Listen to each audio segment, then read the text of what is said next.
दोस्तों नमस्कार। मनुष्य का जीवन आनंद से और सुखपूर्वक जीवन जीने के लिए हुआ है। और आप सब लोगों ने सुना होगा कि परमपिता परमात्मा ने या भगवान ने इस सृष्टि की रचना की।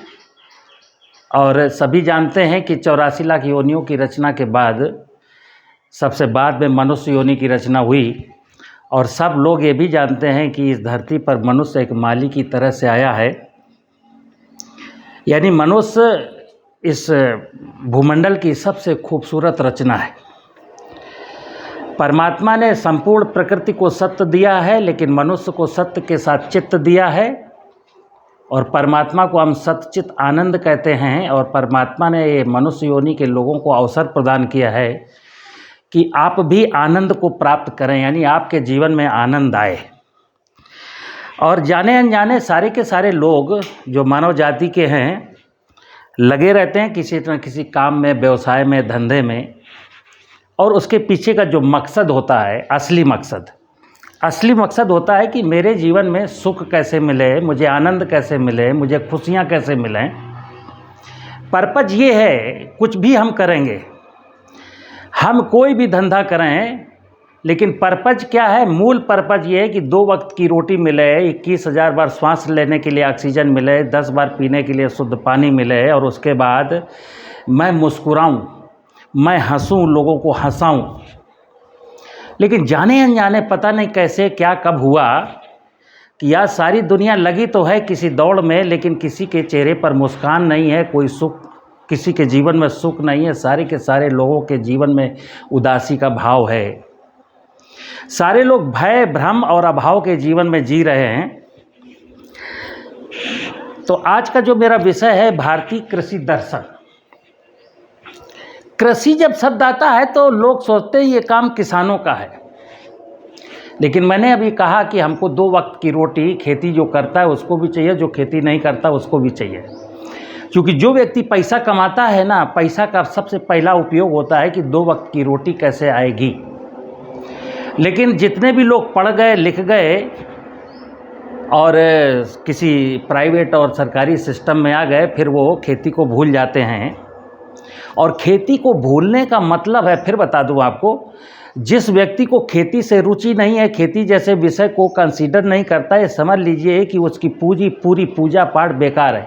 वो फिर धर्म का कोई भी काम क्यों ना करे, वो यज्ञ करे, वो साधना करे, वो उपासना करे, आराधना करे, मंदिर जाए, घंटी बजाए, 5 वक्त की नमाज अदा करे और चर्च में जाकर के कैंडल जलाए, लेकिन अगर उसके दिमाग में खेती शब्द पर चिंतन नहीं है तो समझ लीजिए कि फिर उसके जीवन में कुछ भी अच्छा होने वाला नहीं है।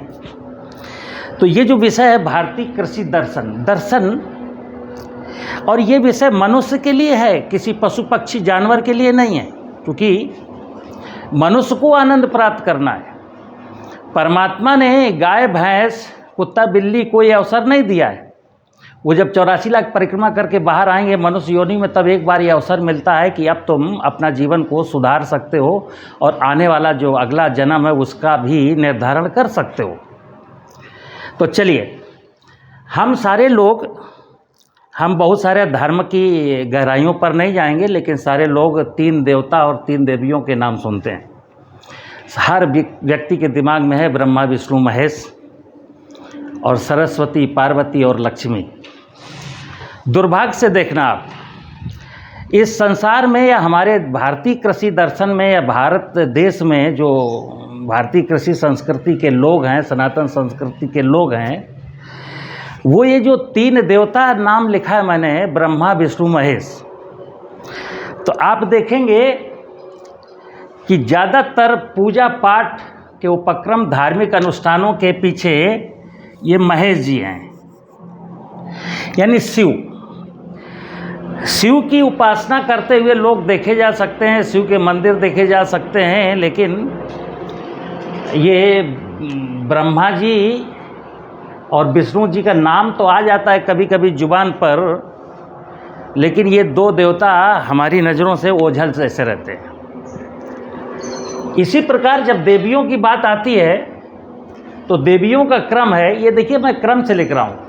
देवताओं का क्रम ऐसे ही लिखा जाता है, ब्रह्मा विष्णु महेश। अगर कोई कहे महेश विष्णु ब्रह्मा तो थोड़ा अटपटा लगता है। देवताओं का जब नाम आएगा तो ब्रह्मा विष्णु महेश आएगा, और जब ये 3 देवियों का नाम आता है तो सरस्वती पार्वती लक्ष्मी, लक्ष्मी सरस्वती पार्वती, ऐसा थोड़ा उल्टा लगता है। तो आज यहाँ भी देखिए कि सरस्वती और पार्वती के बारे में कोई व्यक्ति ज़्यादा दिमाग नहीं लगाता, वो सीधे सीधे आता है लक्ष्मी पर। हम लोग जानते हैं कि हम सारे लोग लक्ष्मी की पूजा करते हैं, और अभी मैं आगे चल के बताने वाला हूँ कि लक्ष्मी को भी हम समग्र रूप से जानते नहीं कि लक्ष्मी माने क्या। इधर मैंने लिखा है ये भूमि गगन वायु अग्नि नीर छित जल पावक गगन समीरा पंच तत्व मिल बना शरीरा। इसके बाद एक विषय है और वो है बायोडाइवर्सिटी बोलते हैं जिसको, जैव विविधता, जिसको मैंने बोल दिया 84 लाख योनियां।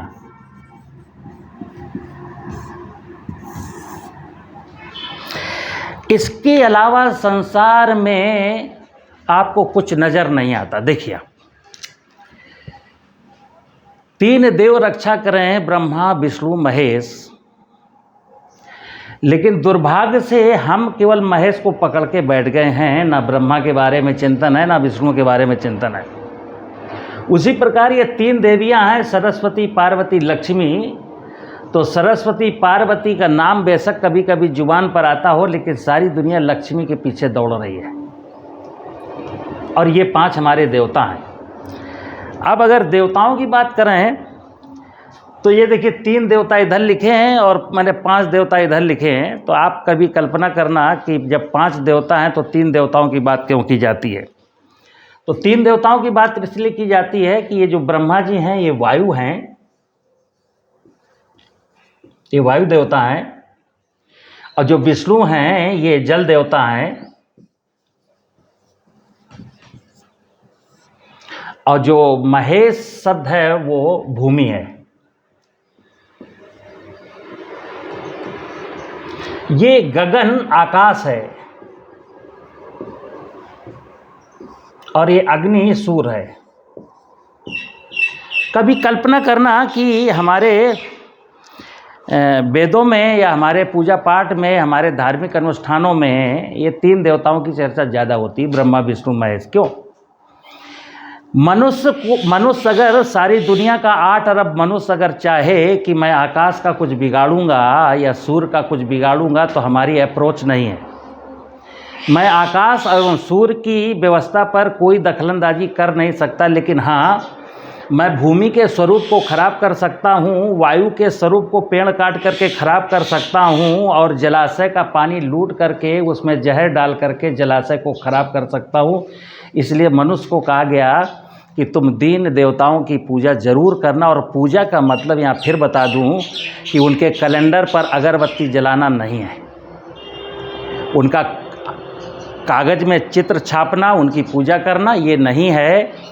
ये मैं बता दूं, चूँकि भारतीय कृषि संस्कृति का विषय है, भूख है मजहब इस दुनिया का और हकीकत कोई नहीं। मुझे 2 वक्त की रोटी चाहिए, मुझे दिन में 10 बार पीने का पानी चाहिए, मुझे दिन में 21,000 बार श्वास लेने के लिए ऑक्सीजन चाहिए, और ये यहीं से मिलती है। ये जो 5 देवता हैं यही मिल करके मेरी ज़िंदगी की सारी कुछ खुशियाँ देते हैं। जीवन यापन की जो जितनी भी आवश्यकता हैं यहीं से पूरी होती हैं। लेकिन मैं इनसे मुंह मोड़ करके और केवल फिर बताऊं, शिव के पास भी लोग अगर जाते हैं, महेश की पूजा भी करते हैं, तो एक ही उद्देश्य है, लक्ष्मी। और लक्ष्मी का मतलब हम क्या जानते हैं? कागज का नोट।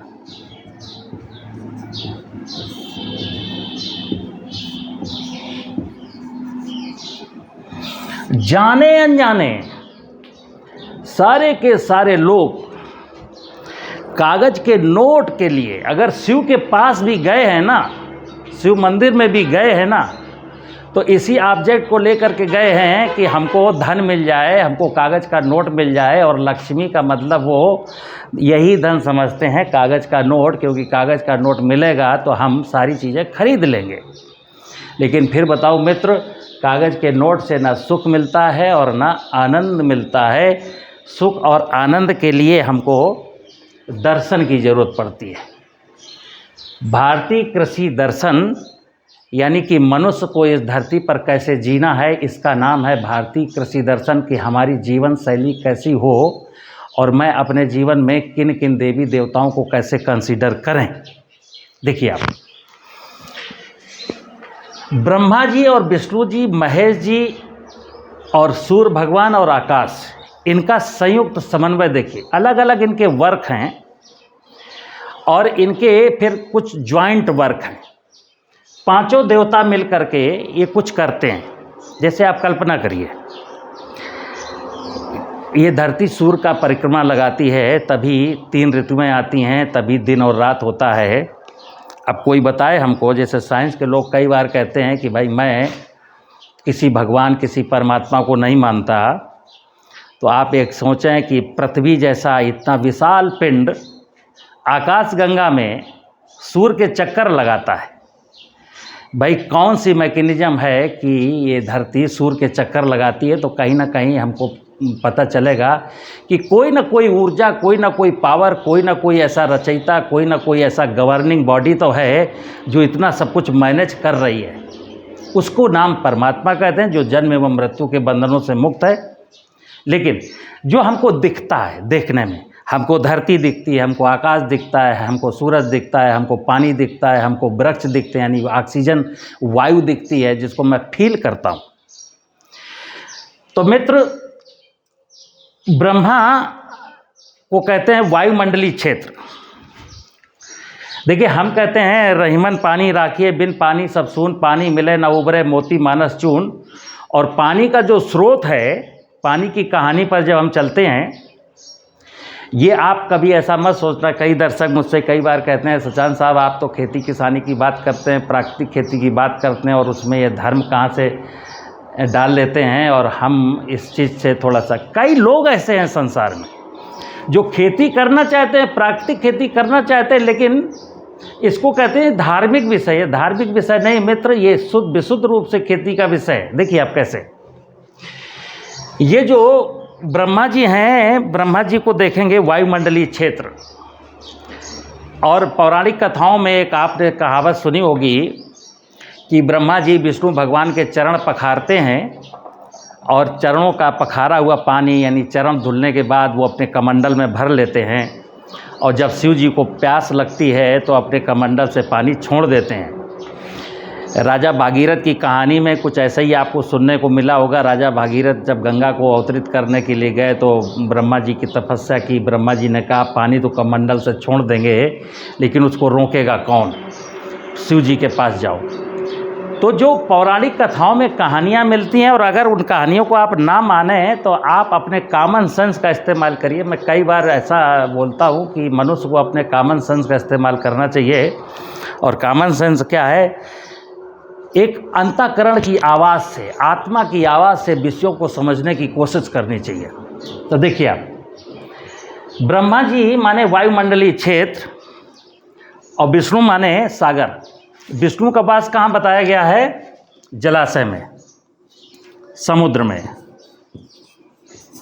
और विष्णु भगवान का जब आप चित्र देखते हैं तो समुद्र में एक नाग की पिंडी के ऊपर सोते हुए दिखाए जाते हैं। तो समुद्र में विष्णु का वास है, और समुद्र कहाँ है? ये धरती में। धरती के 66% क्षेत्र में पानी भरा हुआ है, जिसको मैं विष्णु कहता हूँ। और यहीं से पानी इवेपोरेट हो करके, किसकी कृपा से? सूर्य की कृपा से। पानी का इवेपोरेशन आप क्या समझते हैं कि अगर सूरज ना निकले तो पानी इवेपोरेट हो सकता है? गर्मी ना हो तो पानी इवेपोरेट हो सकता है? तो ऊष्मा है, एनर्जी है, प्रकाश है, ये सब सूर्य का स्वरूप है। और सूर्य की अनुकंपा से समुद्र का पानी उड़ता है और कहाँ जाता है? वायुमंडलीय क्षेत्र। ये तो ये विष्णु हो गया, समुद्र हमारा विष्णु हो गया। फिर वायुमंडलीय क्षेत्र,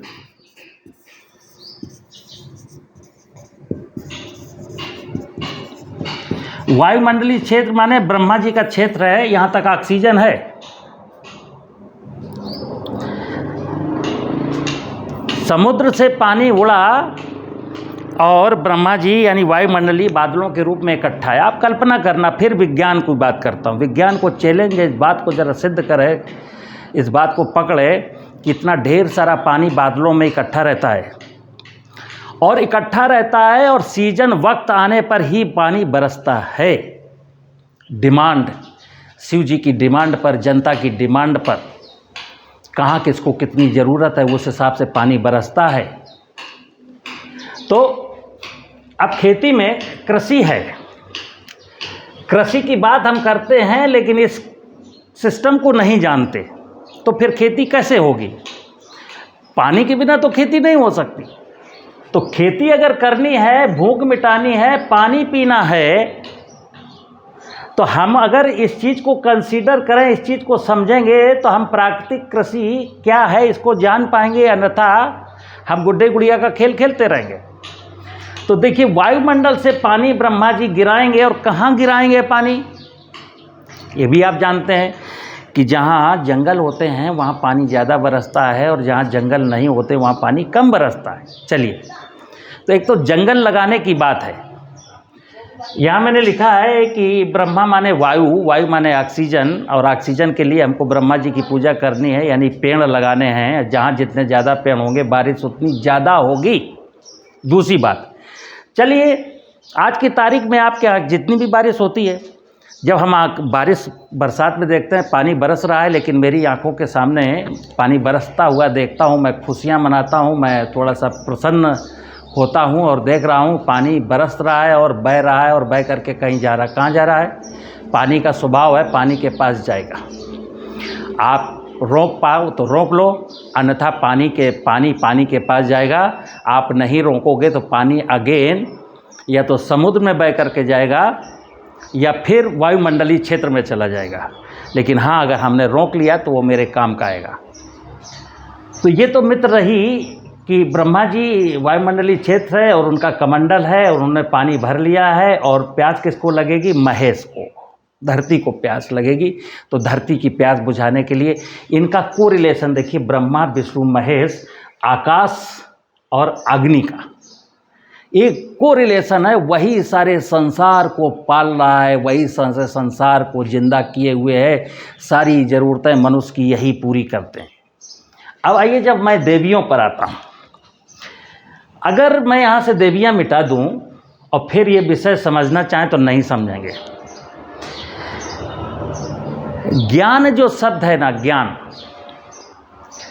ज्ञान माने ये जो मैं आपको आज बता रहा हूँ, एक ज्ञान है। और ये ज्ञान कैसे आएगा? सबसे पहली पूजा होती है सरस्वती की। कहते हैं मनुष्य के कल्याण के 3 मार्ग बताए गए हैं, ज्ञान, कर्म और भक्ति। आप सब ने सुना होगा, मनुष्य के कल्याण के 3 मार्ग हैं,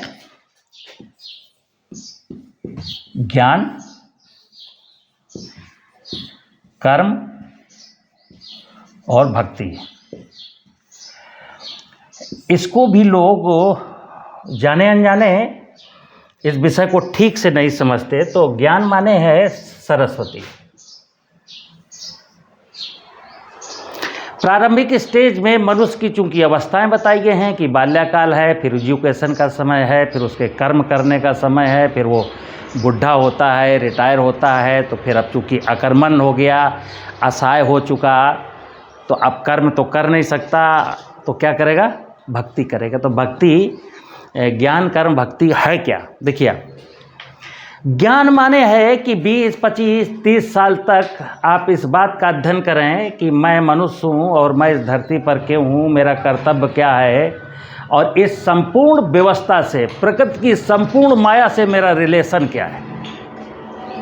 क्योंकि मैंने बताया ना कि ये 5 तत्व हैं, जड़ जगत बोलते हैं, और जैव विविधता 84 लाख योनियों की माया, इसको हम चेतन बोलते हैं। इसके अलावा और संसार में कुछ आपको दिखेगा नहीं, खोज लेना।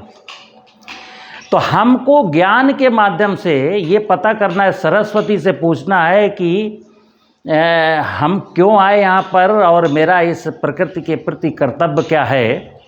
क्योंकि अगर कर्तव्य बोध नहीं हुआ ना मनुष्य को, तो जीवन में ना उसको कभी सुख मिलेगा, ना कभी उसको आनंद की प्राप्ति मिलेगी, और वो ना जाने कितने सांसारिक विषयों में ऐसे ही उलझा रहेगा और मृत्यु को प्राप्त हो जाएगा। तो हमने जन्म लिया और ये नहीं समझ पाए कि मैंने आखिर इस धरती पर आने का सुनहरा अवसर भगवान ने मुझे क्यों दिया, और मैं मर गया तो मेरे जीवन का कोई अर्थ नहीं रहा। तो मुझे मनुष्य होने का एहसास होना चाहिए कि मैं यहाँ क्यों हूँ और मेरे कर्तव्य क्या हैं। क्योंकि आप प्रकृति की व्यवस्था में देखेंगे तो सारी की सारी इकाइयाँ, मैंने बोला कि सारे पांचों देवतागण और संपूर्ण ये बायोडाइवर्सिटी, आप इसको देख सकते हो अपनी नंगी आंखों से, कुछ ना कुछ कर्म कर रहे हैं। सारी की सारी इकाइयाँ अपने अपने कर्तव्य पथ पर डटी हुई हैं। एक पेड़, एक पशु, एक पक्षी, एक जलचर, सबके अपने अपने कर्तव्य, उस कर्तव्य को पूर्ण कर रहे हैं। लेकिन मनुष्य एक ऐसा प्राणी है जो अपने कर्तव्य जानता ही नहीं है। तो कर्तव्य जानना है, कर्तव्य को जानने का नाम है सरस्वती। और जब मैं जान गया सरस्वती, जो है पार्वती शब्द मैंने लिखा है, पार्वती, पार्वती माने ही है प्रकृति। जो प्रकृति है, ये पार्वती को मैं कहूँगा ये प्रकृति है। हालांकि धर्म के जानकारों ने ऐसा उलझा दिया है लोगों को कि वो किसी दूसरी दुनिया में खोए रहते हैं। यथार्थ दुनिया को, यथार्थ जीवन को, विषय की यथार्थ विषय को छोड़ करके कहीं काल्पनिक विषयों में लोग खोए रहते हैं। तो पार्वती का मतलब है प्रकृति, और जो एक कर्म है, ज्ञान तो हमको मिल गया, अब कर्म क्या है? कर्म है कि प्रकृति की पूजा, प्रकृति की सेवा, प्रकृति के वैभव को सजाने का काम। प्राकृतिक खेती में क्या है? प्रकृति का वैभव जितना खूबसूरत होगा, आपकी प्राकृतिक खेती उतनी ही खूबसूरत होगी। और जो लोग कहते हैं कि प्राकृतिक खेती अगर की जाएगी तो प्राकृतिक खेती में खाद्यान्न का उत्पादन कम हो जाएगा, तो उनको भी मैं बता दूं, आप लोग 47 का इतिहास क्यों पढ़ते हैं? हम पूरी दुनिया को, पूरे देश के किसानों को बरगलाते हैं कि अगर आप प्राकृतिक खेती करेंगे, अगर रसायन छोड़ देंगे, अगर मैकेनाइजेशन छोड़ देंगे तो आप फिर भूखों मर जाएंगे, फिर उत्पादन 60 मिलियन टन हो जाएगा। हम अगर इतिहास पढ़ना चाहते हैं तो इतिहास, अपना पुराना इतिहास पढ़ें ना। 17वीं शताब्दी तक मित्र, 17वीं शताब्दी तक भारत सोने की चिड़िया क्यों था? 17वीं शताब्दी तक भारत पुरोहित राष्ट्र क्यों कहलाता था? 17वीं शताब्दी तक भारत की अर्थव्यवस्था दुनिया की सबसे बड़ी अर्थव्यवस्था क्यों थी? 17वीं शताब्दी तक हम विश्व का 34% खाद्यान्न क्यों पैदा करते थे? न रसायन था, न पेस्टिसाइड था, न मैकेनाइजेशन था, न इरिगेशन की फैसिलिटीज़ थी, कोई टेक्नोलॉजी नहीं थी। लेकिन फिर भी हम सोने की चिड़िया थे और दुनिया का सबसे अधिक खाद्यान्न पैदा करते थे। तो वो भारतीय कृषि दर्शन का विषय था। क्या था? हम, हमारे पूर्वज इनकी पूजा करते थे। आप अपने बुजुर्गों से पूछना कि हर खेत की मेड़ पर भयंकर पेड़ होते थे। खेत की मेड़ें बहुत मजबूत होती थी। जैसा मैंने बताया ना कि समुद्र से पानी जब उड़ेगा और वायुमंडलीय क्षेत्र में इकट्ठा होगा, जब वर्षा के सीजन में बरसेगा, तो मोटी मोटी मेड़ें होती थीं। सारा का सारा पानी खेत एब्जॉर्ब करता था। और खेत की मेड़ पर चूंकि पेड़ थी तो पानी भी ज़्यादा होता था। और खेत की मेड़ जब मजबूत थी तो ये समग्र जो बायोडाइवर्सिटी है, जिसको जैव विविधता कहते हैं, नाना प्रकार के जलचर, नाना प्रकार के थलचर, नाना प्रकार के नभचर, ये सब हुआ करते थे। और फिर इन्हीं की महिमा थी, न मेरे खेत में कोई बीमारी लगती थी, ना कीड़ा लगता था, ना पानी की ज़रूरत होती थी। और मैं एक चीज़ कहूँगा कि ये समग्र व्यवस्थाएं अगर इसका अध्ययन करना हो तो 2-3-4 दिन के लिए किसी अच्छे बायोडाइवर्सिटी वाले फॉरेस्ट एरिया में पहुँच जाइए और वहाँ देखिएगा कि हम किसान भाई तो 2-3-4 प्रकार की खेती करते हैं। केवल खेत में 2 या 3 फसलें बोते हैं, रबी में और खरीफ में। जंगल में जब जाएंगे तो वहाँ एक ही जंगल पर 1 किलोमीटर या 1 हेक्टेयर की टेरिटोरी में, छोटे से भूभाग पर आप वहाँ 100 वनस्पतियाँ काउंट कर लीजिए, डिफरेंट टाइप। बड़े बड़े विशाल वृक्ष हैं, फिर छोटे वृक्ष हैं, उनके नीचे झाड़ियाँ हैं, उनके नीचे नाना प्रकार की ग्रासेस हैं। और वहाँ से आप कोई पानी नहीं देता, कोई फर्टिलाइजर नहीं डालता, किसी भी वनस्पति के कोई इंसेक्ट नहीं डिस्ट्रॉय करता, किसी भी वनस्पति में कोई ऐसी बीमारी नहीं लगी जिसके कारण वो वनस्पति नष्ट होने की कगार पर पहुँच जाए। फिर हमारे खेत में ऐसा क्यों? तो चलिए, तो सरस्वती माने ज्ञान है, प्रकृति का ज्ञान, कि प्रकृति में मेरा अस्तित्व क्या है और प्रकृति मेरे लिए जीती है, तो प्रकृति के प्रति मेरे क्या कर्तव्य हैं, ये ज्ञान सरस्वती देंगी। और जब ये ज्ञान मिल जाएगा तो हम पार्वती की पूजा करेंगे। पार्वती मतलब प्रकृति, प्रकृति के वैभव को सजाने का काम शुरू कर देंगे। और जितनी दिन मेरे हाथ पांव चलेंगे, मैं पेड़ लगाऊंगा, मैं मेड़ बनाऊंगा, मैं पानी रोकूंगा, मैं ऐसा कुछ करूंगा ताकि ओरिजिनल में, वास्तविकता में हम ब्रह्मा विष्णु महेश की पूजा के पात्र बन सकें। मैं ये कह सकूं भगवान से कि देख भगवान, दुनिया जो है प्रतीक पूजा करती होगी, मैं तो बिल्कुल यथार्थ पूजा करता हूं और इसका फल आपको मिलेगा। अब बात आती है लक्ष्मी। तो लक्ष्मी, जैसे जब मैंने पहले बोला कि लक्ष्मी माने हम लोग समझते हैं कागज का नोट है। एक्चुअल बता दूं, आप पढ़िए ना, लक्ष्मी किसकी देवी हैं? लक्ष्मी है सुख, शांति और वैभव की देवी हैं। सबसे पहले लक्ष्मी किसकी देवी हैं? सुख की। सुख, जीवन में सुख मिले, शांति यानी कि स्ट्रगल ना के बराबर हो, किसी से कोई ज्वेलसी नहीं, और वैभव, वैभव का मतलब है प्रकृति, वैभव का मतलब है खूबसूरती, वैभव का मतलब है हेल्थ, वैभव का मतलब है हंसता हुआ चेहरा। क्योंकि कागज के नोट से भी आप क्या कर रहे ना, खुशी तो रहना चाहते हो, चेहरे में मुस्कान लाना चाहते हो ना, कि कागज का नोट प्राप्त हो गया तो मुझे सुख प्राप्त होगा, कागज का नोट हो गया तो मैं बीमार नहीं होने पाऊंगा, कागज का नोट होगा तो मैं नाना प्रकार की चीज़ें खरीद लूँगा। लेकिन नहीं मित्र, कागज के नोट से आप कल्पना करिए, किसी भी धरती के किसी भी भूभाग पर पानी नहीं बरसता और वहाँ के लोगों के पास कागज के नोट ढेर सारे हैं, प्यास बुझा पाएंगे क्या? चलिए, ढेर सारा पैसा है, पानी में हैवी मेटल्स हैं, तो आप मजबूर हैं या तो आरओ का पानी पिएंगे तो मिनरल्स अलग हो जाएंगे, और अगर वो वाला पानी पिएंगे सामान कुएं का, हैंडपंप का, तो उसमें हैवी मेटल्स हो जाएंगे।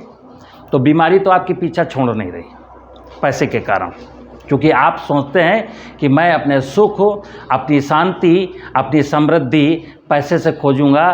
तो मैं फिर बता दूं, पैसे से सुख शांति समृद्धि नहीं मिलती। सुख शांति समृद्धि मिलती है ज्ञान से, कर्म से और भक्ति से। जब मैं रिटायर हो जाता हूं, असहाय हो जाता हूं, तो वो एक शब्द आता है भक्ति। अभी क्या है, हमारे बहुत सारे धर्म गुरु कहते हैं, जैसे मैंने बताया कि मानव कल्याण के 3 मार्ग बताए गए हैं, ज्ञान कर्म और भक्ति। बहुत सारे धर्म गुरु कहते हैं देख बेटा, ज्ञान कर्म थोड़ा टिपिकल विषय है, इसलिए तू भक्ति पकड़ ले, भक्ति बहुत सरल है। और भक्ति माने क्या कहते हैं? गायत्री मंत्र की माला जप, राम नाम का जाप कर, राधे राधे बोल। भाई मेरे, राधे राधे बोलने से, राम राम जपने से, हाँ राधे राधे बोलने हैं तो महाभारत का दृष्टांत याद करिए कि कुरुक्षेत्र की रणभूमि पर और सत्य और धर्म की रक्षा के लिए क्या हुआ था। जो कृष्ण ने कहा था कि मनुष्य का धर्म है, मनुष्य का कर्तव्य है कि सत्य और धर्म की रक्षा के लिए अपने प्राणों की आहुति दे दे, तो वो तो मैं करता नहीं हूँ। राधे राधे रटो चले आएंगे बिहारी, कैसे बिहारी चले आएंगे? इसी प्रकार राम नाम की माला है। राम ने तो अपने छोटे भाई भरत के लिए अयोध्या जैसी गद्दी को त्याग दिया था, और हम तो अपने भाई का 2 बीघा ज़मीन, 2 बिस्वा ज़मीन के लिए मुकदमा करते हैं, मर्डर करते हैं, मारपीट करते हैं। तो राम नाम जपने से भी कुछ होने वाला नहीं। और रही बात गायत्री मंत्र के जाप की, तो गायत्री को क्या कहा गया? त्रिगुणा। देखिए, त्रिगुणा, ये जो 3 देवियां हैं, इनका कंबाइंड स्वरूप है गायत्री। जब गायत्री की उपासना करते हैं तो गायत्री का मतलब ये होता है कि हे माँ, हे परमात्मा, हे भगवान, मुझे ज्ञान भी मिले और मैं ज्ञान के माध्यम से क्या करूं ये मुझे रास्ता भी मिले। जैसे कहते हैं ना, अस्तो माँ सदगमय, तमसो माँ ज्योतिर्गमय, मृत्योर माँ मृतंगमय।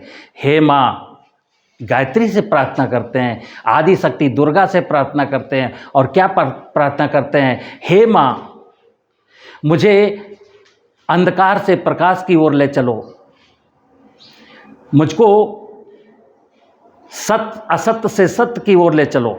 हे माँ, मुझे मृत्यु के भय से अमृत की ओर ले चलो।